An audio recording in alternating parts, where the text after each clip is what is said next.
Hi guys, and welcome to week 7 of the course. So week 7 is called speaking and listening, and what we concentrate on in week 7 is obviously speaking and listening. We elaborate on some of the ideas that we touched on in the discussion forum and through the readings last week, and we concentrate on looking at practical teaching suggestions for speaking and listening, and we ask you to maybe come to the discussion forum with some examples, from your own settings of teaching speaking and listening, and how that relates to the theory and to our syllabus outcomes, so the L for the Australian curriculum.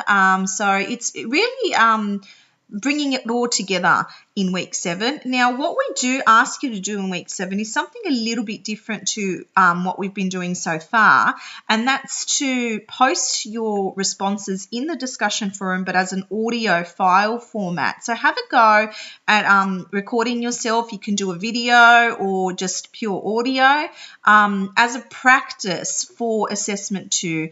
So it's, it might take a little bit longer for you to get the activities done this week.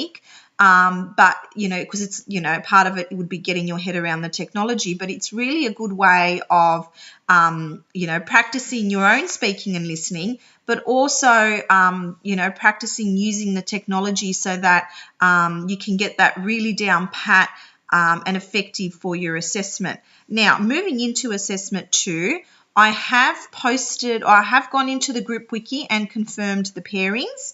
Now, if you did not allocate yourself to a pair, I essentially have allocated you to a pair. So, but do go back in, just double check who your pair is, and start contacting that person, I guess via email first, and confirming, with that person or collaborating on how you want to work. You might want to do your work over SMS or email or Skype, or, over the phone. So just first step is to communicate with that person or establish contact, and then from there decide how you're going to work.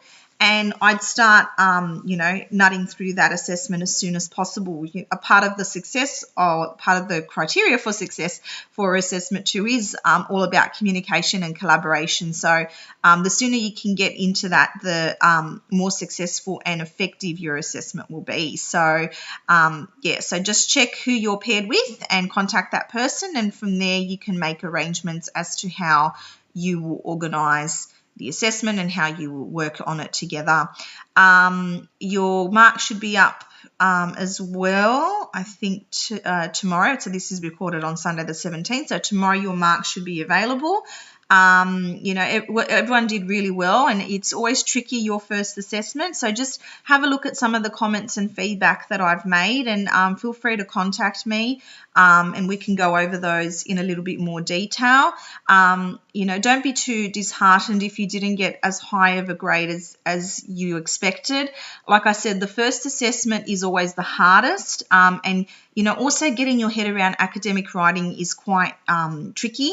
So this is just the stepping stone. So you look at your comments, and I'll be contacting you as well, and we'll be going from there.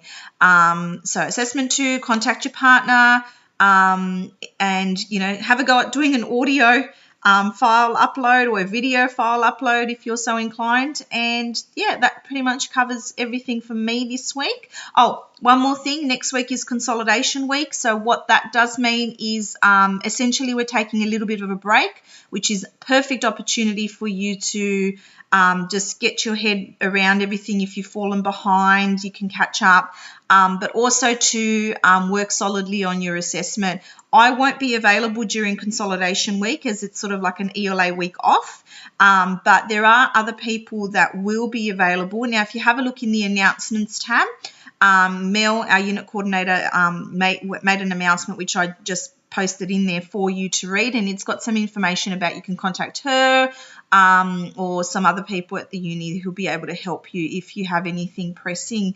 Okay, that's all from me. Bye.